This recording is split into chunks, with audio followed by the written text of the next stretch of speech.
And we're in a kind of a cool, fun spot today because we're not actually in any particular series right now. We're getting ready to go into one. We're sort of in between two. So I was able to just pray and ask the Lord, what would you have for us this week? What do you want to share with us? And the Lord had put some different things on my mind over the last couple of weeks, and I was really leaning into it. And the Lord made it very clear that today we were supposed to look at John chapter 21. So you guys can start getting set up there. Go to John 21 now. We're going to be reading that in a minute. But this is really special to me, honestly, that we get to do this, because the book of John in particular, but John 21 especially, means a lot to me.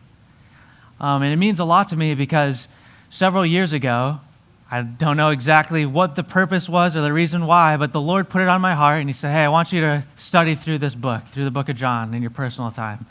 So that's what I did, and I studied through the whole book. It took quite a while to do it, and I finished it, and I was like, okay, Lord, what's next? What will you have for me to study next? And he said, the book of John. I was like, okay. So I studied it again, went through the whole book again, studied the whole thing. Several weeks go by.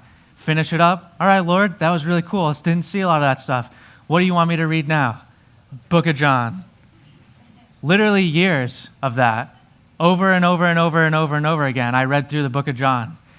And the Lord revealed so many cool things to me. The book of John means so much to me because of what the Lord's shown me. And John chapter 21 in specific is a chapter that the Lord has really breathed new life into me through. So it's a real honor that the Lord would say, hey, all that stuff that you studied, all those years that you read through this, I want you to share some of that. I want the church to be encouraged through this as well. So that's kind of what I'm going to be doing today. It's going to be a little different of a message than usual. Normally, we would have some points that we'd put up on the screen, but today I want to just share with you the story of what's happening here. So it's going to be a little different. There's still going to be things you can jot down, notes you can take, but I've really prayed a lot before I'm sharing this over all of this and over all of you, that the Lord and through His Spirit, He would just reveal different truths to each of you wherever you're at. And there's going to be a lot of things that can be applied to our lives, but we're not going to have anything on the screen specifically. And I just want us to really feel and experience what's taking place as we read this together. What we're going to be diving in John 21, why it's meant so much to me, is because it's looking at Peter, the Apostle Peter, one of the 12 disciples. And Peter is a guy that I relate with very well because he was kind of a fool, and I can be too. Peter is a guy that made some mistakes pretty often. He spoke very quickly, didn't think about his words too much before they came out of his mouth. That got him in trouble a lot. Peter was a guy who kind of just stepped out into action without thinking of what those actions would cause, the consequences of them, and that got him into trouble at times. But he was a guy who was very passionate about the Lord as well. And I can relate to all of that. I can feel very much a lot of the things that Peter goes through. And in John chapter 21, what we're going to be looking at, it's kind of this moment where Peter goes from significant guilt into grace. He finds grace here. And we're going to kind of talk about this because Peter had really messed up. Peter had denied Jesus in a really significant way, and we're going to look at that a little more specific in a second. But Peter, because of his denial of Christ, because of him sinning and saying, no, I don't want what God has for me right now, and going on his own way, he felt a significant amount of shame and guilt. He felt like a fraud. This is a guy who claimed that he was a huge follower of Jesus. He'd been walking with him for several years now. And as he's following Jesus, he winds up doing this really terrible thing, and then he feels like a complete fraud, like it's a waste of time. He's faking all of it. It was worthless. And that's why the title of today's message is Followers or Frauds. Because I can relate to that feeling. I know there are a lot of us here today who can relate to that, where when we look at our own lives, we say, oh, I've been trying to pursue Jesus. I've been a Christian for a while. I've been coming to church for a while. But we find ourselves in this place where we do things we know we should not have done. Where we delve into things that we know we were supposed to leave behind. And when we do that, we feel like failures, we feel like frauds, we feel like, who am I? This is not who I claim to be. And we feel this weight of shame and guilt on our hearts. and we find it hard to escape. We try to earn our way back into God's presence, or we try to just kick the can down the road long enough till we do enough stuff right to feel like, okay, well, it's behind me now. I'm a different guy now. And that weight of shame and guilt really weighs on us. And I want us to see part of Peter's story here and relate to it so that we can find grace. Explain a little bit about Peter, real specific, so we can really get into the story and understand the heart of what's going on behind it before we jump into John 21. Peter, right before Jesus was going to go to the cross, Jesus knew that he was going to go to the cross and die. He knew that this was all about to happen, so he's getting the disciples ready for that moment. He's trying to prepare the way for it to happen. And as he's setting it up, he's talking to the disciples. Hey guys, this is what's going to take place. And he says some interesting stuff to Peter. We'll read this. This is Peter talks here. In Mark chapter 14, verse 27, it says, "And Jesus said to them," the disciples, "You will all fall away, for it is written, I will strike the shepherd, and the sheep will be scattered. But after I am raised up, I will go before you to Galilee." And Peter said to him, "Even though they all fall away, I will not." And Jesus said to him, "Truly, I tell you, this very night, before the rooster even crows twice, you will deny me 3 times. But Peter said emphatically, "If I must die with you, I will not deny you." And they all said the same. Okay, this is where Peter really gets himself into some trouble. Jesus is trying to set them up to what to expect, and Peter goes out on a limb and makes a really bold claim about how good of a follower he is. A bold statement. And it's very shortly after this that he completely falls apart on that statement. We won't read it, but it started in Mark 14:66. What happens? Jesus is being accused. He's in this building being accused falsely of things that he didn't do. He's being spit on. He's being beaten. He's being mocked in this building. And Peter's right outside of the building. And outside of this building, there's this charcoal fire built up, and he's warming his hands there. And this person recognizes him there. It says a bystander notices him and thinks, "Now that guy looks really familiar. I think I've seen that dude with the guy that's inside the building getting yelled at right now." So they call him on it, and they question him, and they're like, "Hey, aren't you one of that dude's disciples, one of his followers?" And Peter says initially, it's like, "No, I'm not one of his followers. I don't even know what you're talking about." He's trying to deflect the conversation, just trying to put it behind him. Another person brings up the same thing. Another person notices, "Hey, I'm pretty sure you're the dude that was following that guy. I think you are." Again, same thing. Peter's like, "No, I'm not. I have no idea what you even mean by that." Keeps warming his hands. Finally, this person gets real bold, and they come out with him, and they're like, "You are definitely the guy that was following him. I know for sure that you are." And this is where Peter really goes off the rails. It's no longer just him deflecting conversation anymore. It says that Peter brought curses on himself and then began to swear. What that's saying is that he was talking like, "Hey, if I'm a follower of this dude, Jesus, in there, let me be cursed and die. I'd rather be destroyed. I'm not a follower of that guy." And then he begins to cuss and swear about it, how much he's not a follower. Something to know that's really important is that back in this culture, it's kind of a big deal what he did there, but back then, if you had someone that was your teacher or your rabbi, there was this person that was leading you, and you were to talk degrading about them, that was seen as the biggest disgrace to whoever that teacher was possible. It was like you're defaming them and you're saying everything that they have to say is completely worthless. It's trash. They're not worth following. So not only is Peter just denying Jesus, he's disgracing him. And it says something interesting. The crows or the chickens crow twice. And it says that Peter broke down and he wept. That's the beginning of his shame and his guilt. Immediately we see just this heartbrokenness in Peter, feeling, "I'm a fraud. What have I just done? I said that I was this follower, but clearly I'm not." And he's weeping in this place of shame and frustration and guilt. That's where Peter's at. Now we know the rest of the story. Jesus comes back from the grave. He goes to the cross, comes back from the grave, proves that he's triumphed over death. that he has the authority and the ability to bestow salvation on anybody who would take it.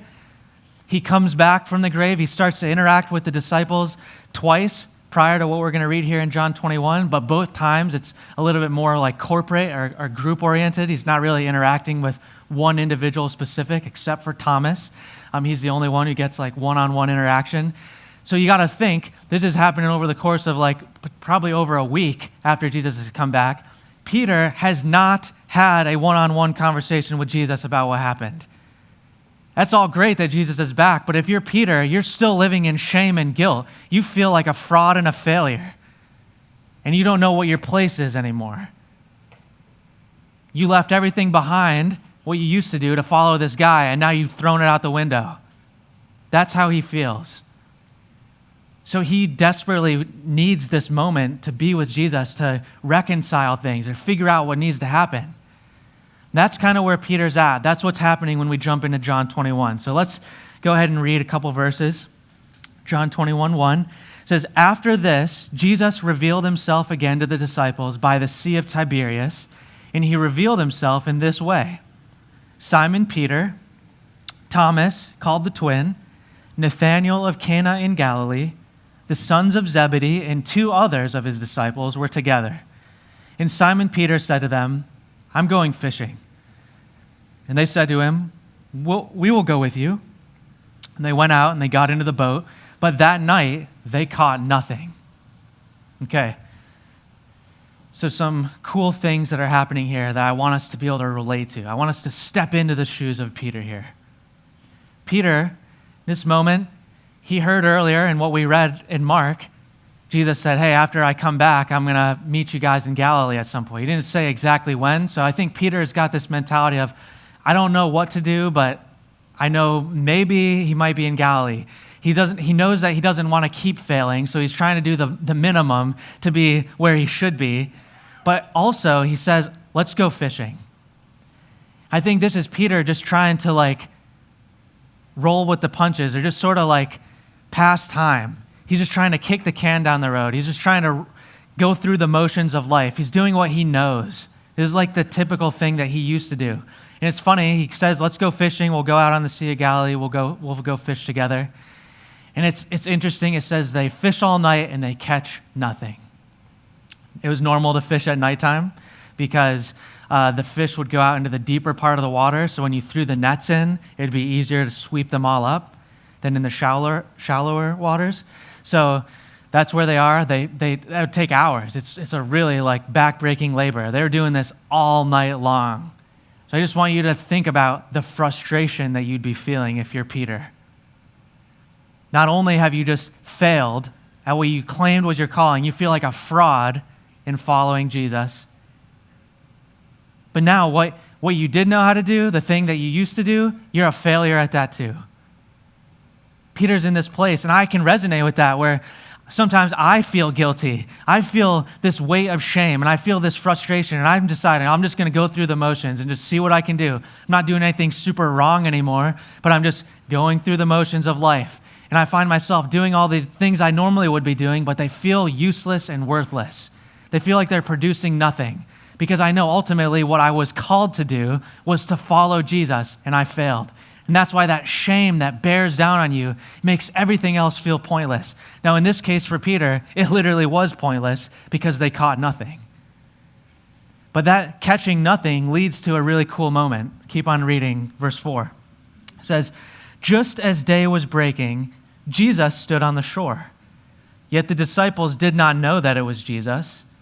And Jesus said to them, 'Children, do you have any fish?' And they answered him, 'No.' He said to them, 'Cast the net on the right side of the boat, and then you will find some.' So they cast it, and now they were not able to haul it in because of the quantity of fish." Okay, this is where the story starts to turn a little bit, and cool things start to happen. So it says it's the breaking of day. They caught nothing. They're probably exhausted. Think Peter's probably sitting in his boat, grabbing the nets, trying to clean them off. He's angry. Why? What are we even doing out here? What am I doing out here? I should be doing something else. It's breaking day. They're a ways off. He's kind of bobbing in the water, floating, and they can see the silhouette of some guy walking on the shoreline. It's too dark to make out who it is exactly, but they just see this dude walking.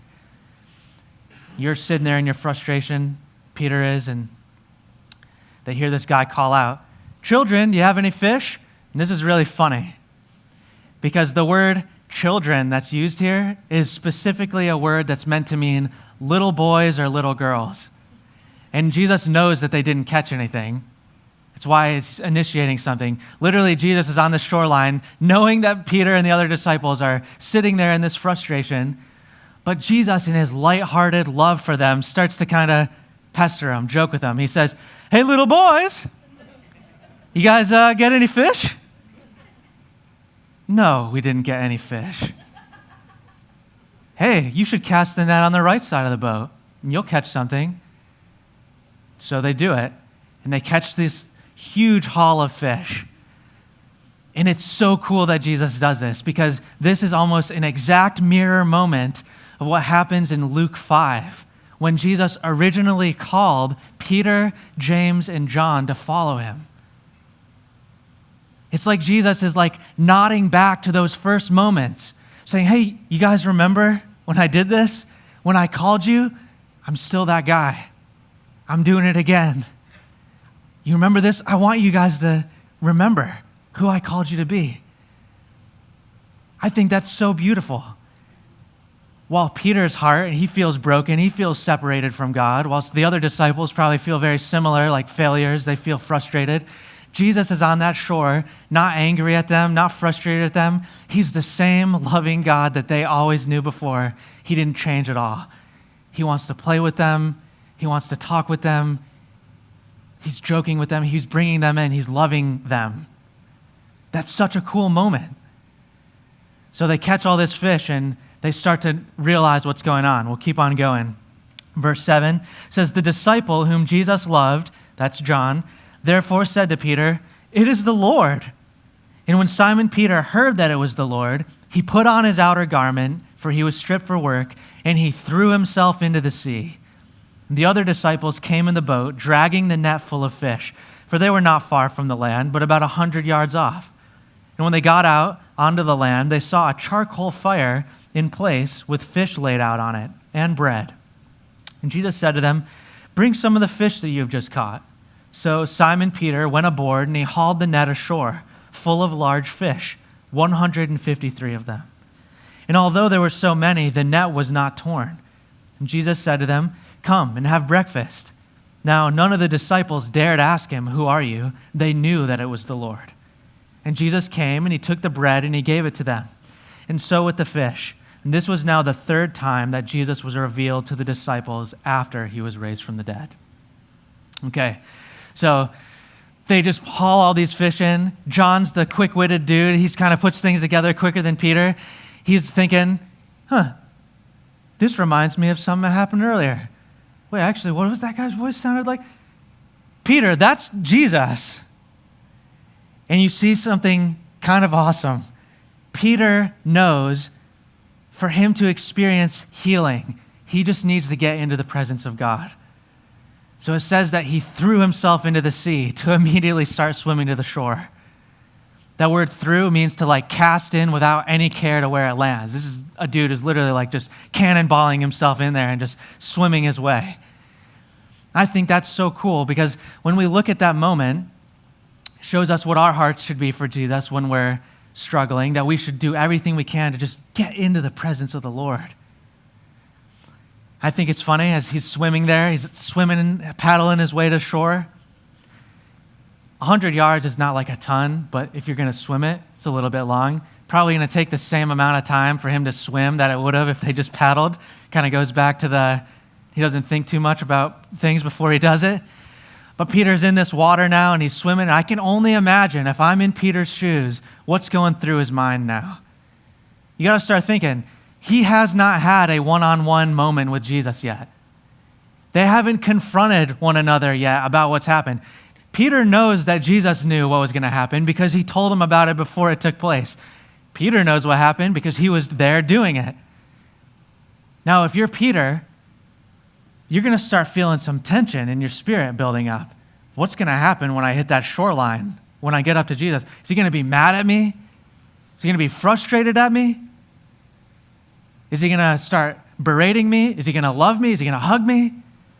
I don't know exactly what's going to happen. Now, I don't know about you guys. I won't ask you to raise your hands, but you guys, I'm sure at some point in your life have had an argument with your spouse or people in your family, like a pretty harsh argument, where you said some stuff you probably shouldn't have said, that you regret. It made some real rough waves in the relationship. Maybe you went your separate ways. Maybe you tried to reconcile it, but there's just that weight. You kind of go away for a minute. You know the feeling when you first come back into contact with them, you haven't seen them face to face in a while? Just that like weird awkwardness, that tension of like, so are we good now? Or do you want me to do something for you? Like that tension that's inside. Peter's feeling that tension right now. What's going to happen when I get on that shore? And you know what? When he gets onto that shore, what happens, I don't think is what he would have liked. It says that Peter gets out onto the shore there. It says that they saw a charcoal fire. You know the last time they saw a charcoal fire? When Peter denied Jesus. The first thing Peter's confronted with when he steps out on that shore is the very thing that reminds him of how much of a fraud he is. And then what does Jesus do? There's no record of it saying that he ran up to him and gave him a hug. It says that Jesus says, hey man, why don't you go help get the fish? Think of how that would be feeling. If you're Peter, this is dragging the tension even further. His heart probably would have sunk a little bit. He doesn't know exactly what Jesus is inviting us in, so that's good, but also, I don't know if he wants to keep separate. I don't know what to think here. So Peter goes, and he goes with the other disciples. They get the fish, they bring them back, and they eat breakfast together. And you can think in that moment, for Peter, just that tension that's building up. I need to get this off of my chest. We need to reconcile this. We need to figure out what's going on between us. I need to talk about this. He probably ate there in silence. He didn't talk about it. So that tension is just there. As Jesus looks around, and Jesus is probably interacting with everybody. They're kind of joking. He's asking them, hey, how are you guys doing? But for Peter, there's just this underlying weight of that guilt and that shame still on his heart. They're there, and they finish up their breakfast, and then the moment begins to happen. Let's keep on reading. Verse 15. And when they had finished breakfast, Jesus said to Simon Peter, Simon, son of John, do you love me more than these? And Peter said to him, yes, Lord, you know that I love you. And Jesus said to him, feed my lambs. There's a very interesting interaction here. The word that Jesus uses when he says, do you love me, is a word that's very generic, actually, in its meaning. It's very open-ended. It's just, do you love me? It's trying to get a barometer of kind of, what do you feel? Just, do you love? Do you have love for me? Peter's response is, yes, Lord. The word yes means truly or assuredly. It's very aggressive. It says, yes, Lord, you know that I love you. And the word that Peter uses, is the word phileo in Greek. And it means to love, but it's a little more specific. It means to care for or to like. So really what is happening here is you have Jesus, very open-ended, hey, Peter, do you love me? Peter responds with, yes, Lord, you know that I care about you. It's not exactly what Jesus asked.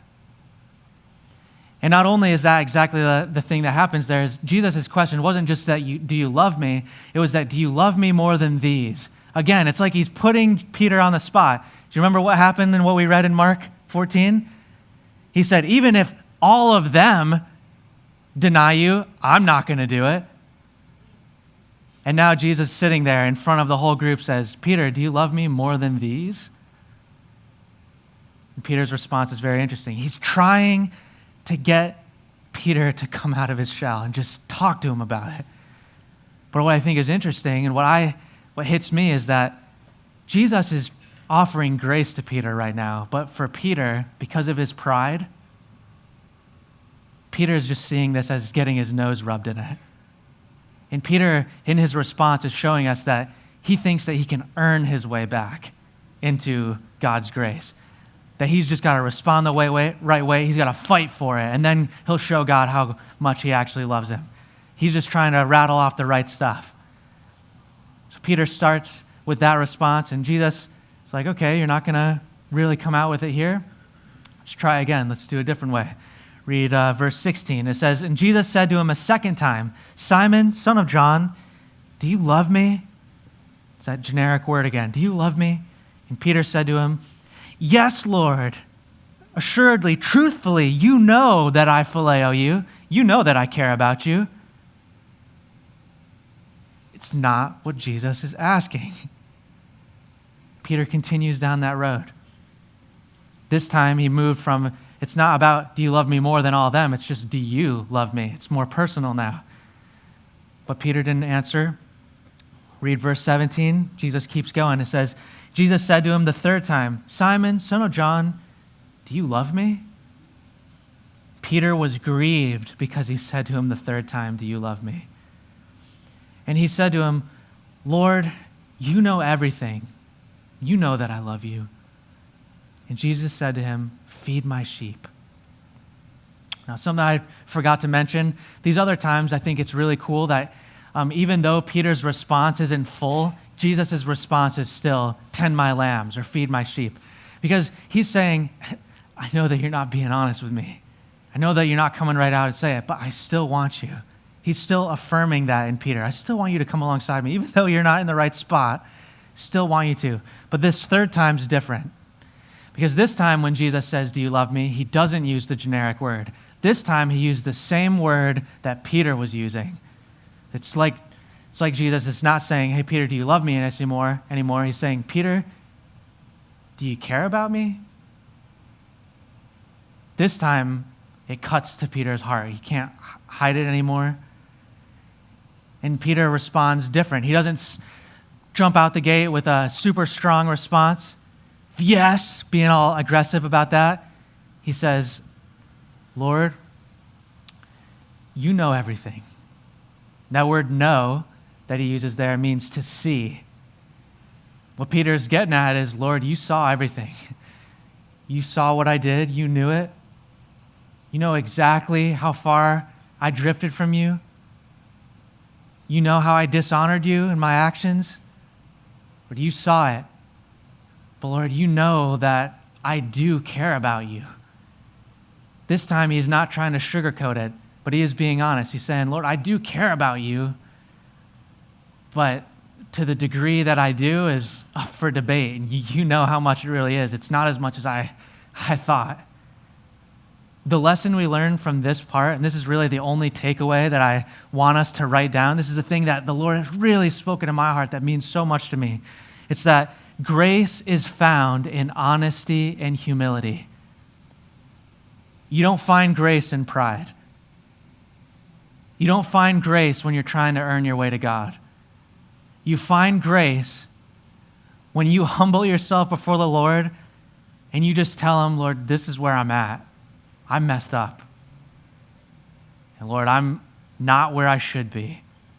And to be honest, I probably don't love you the way that I should love you. And what does Jesus say?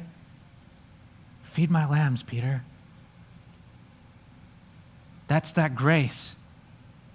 Peter's receiving this in this moment. It's really beautiful. It's special.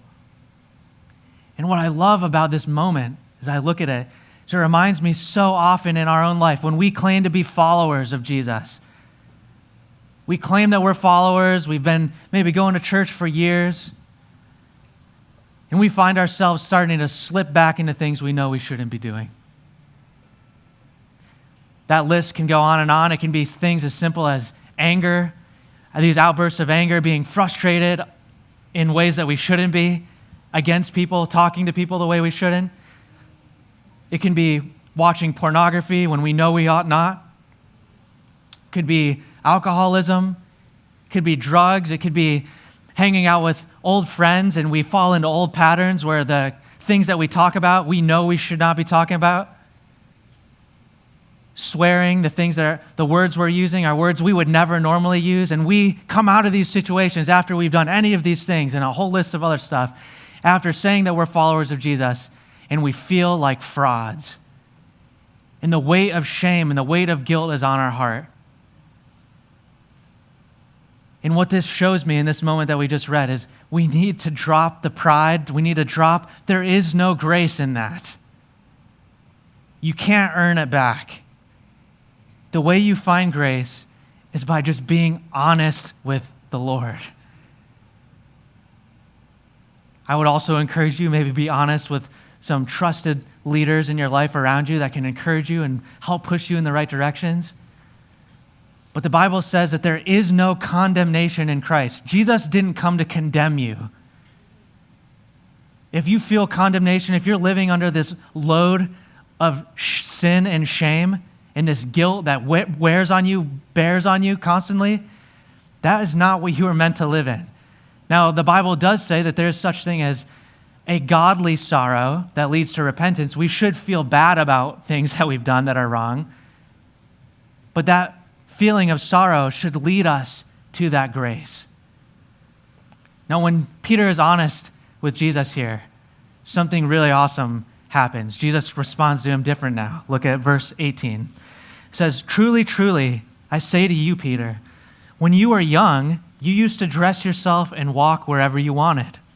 But when you are old, you will stretch out your hands and another will dress you and carry you where you do not want to go."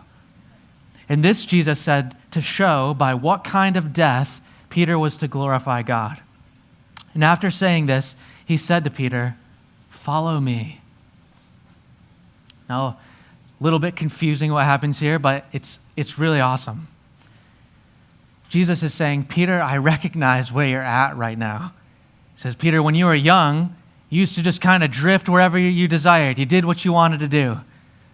Lord, Peter, that's why you're in the spot you're in. You're not fully mature yet. That's what he's trying to get through to him. But he says, but you know what, Peter? One day, even though right now you feel like you failed and you've fallen short, even though right now you don't have it into you to stand up for me, Peter, one day when you're old, you will be willing to die for me. You will be willing to set aside your desires and stretch out your hands willingly and deny yourself for my sake.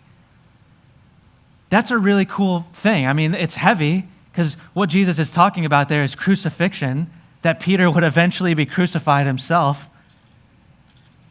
But for Peter, as heavy as it is, it would also be this encouragement. And the lesson that I learned in that is that for us, we need to understand we are in a process of growing with Jesus. When you mess up, when you sin, when you make mistakes, when you deny Jesus in your own life and the disobedience that we walk out sometimes, we are works in progress, and there is grace for us, and Jesus sees it, and you know what he calls to Peter? Hey man, follow me. I just want you to follow me. I'm going to work with you through it. How beautiful is that? It gives me goosebumps thinking about that. That is our God. Peter is still that young guy right now. He's still a little bit wishy-washy on things. He hasn't grown into his full maturity just yet. But Jesus is saying, I see and I believe and I know who you can be and you will be, and I'm working with you in it. Now look at what Peter does next, because this is where we're going to close out, and this is important. Verse 20 says, and Peter turned and he saw the disciple whom Jesus loved following them. This is the one who had leaned back against him during the supper and had said, Lord, who is it that is going to betray you? So that's John, that's coming up behind him. It says, and when Peter saw him, he said to Jesus, Lord, what about this man? And Jesus said to him, if it is my will that he remain until I come, what is that to you? You follow me. Now, this is very cool as well, but it also has a weight to it. Because what is happening here, Peter just got told that he's going to eventually go die through crucifixion. Now, a lot of people think, oh, he's jealous of John's calling. He wants to know. I don't think it's jealousy. I think he's scared. Wouldn't you be? You just got told that you're going to eventually die of crucifixion for Jesus. he's kind of like scared. He's still young Peter. He's still having a hard time. And now he's being told, hey, this is going to be the battle in your life. The battle of faith is pretty big for you, Peter. And Peter is trying to compare to others. He wants to know, well, what about John? What's John going to have to do? He's comparing his battle, his struggle with others. And you know what Jesus says? He says, that's not for you to worry about. What are my plans for John's life? Those are my plans for John's life. It doesn't matter with you. You just worry about you. You follow me. This is the temptation that's in all of us. As we struggle to pursue Jesus in faith, as we all face different battles of faith, whether that be taking big steps of faith for Jesus, or whether that just be simple obedience for Jesus. We look at the struggles we have and we say, oh, this is really hard. I'm having a rough time right now. And we like to say, well, how's that person doing? What did they do? Well, they got a lot worse than me. Or, man, I have it way harder than them. This is not fair. And we like to compare. And Jesus' point, and the thing that we got to learn from this is all we need to worry about is our personal walk between us and Jesus. Every moment, every day. And the final lesson that we see in this and what Jesus is ultimately getting at is he's talking about all of these different things and showing Peter where grace is found and calling him to continue to follow him and saying, hey, you're in process, you're maturing, I'm going to grow you, I'm going to teach you how to follow me. Eventually, you're going to be so much stronger in your faith than you are right now, Peter. As Peter's hearing all of this stuff, Peter is, or should be at least, learning and realizing that the question that we posed at the beginning that Peter would be feeling, or the thing that Peter was going on, of am I a follower or am I a fraud? That question, or that kind of two sides of it, one or the other, that's a lie. That's a lie from the enemy. That you are either a follower of Jesus or you are a fraud. That's not what Jesus says at all.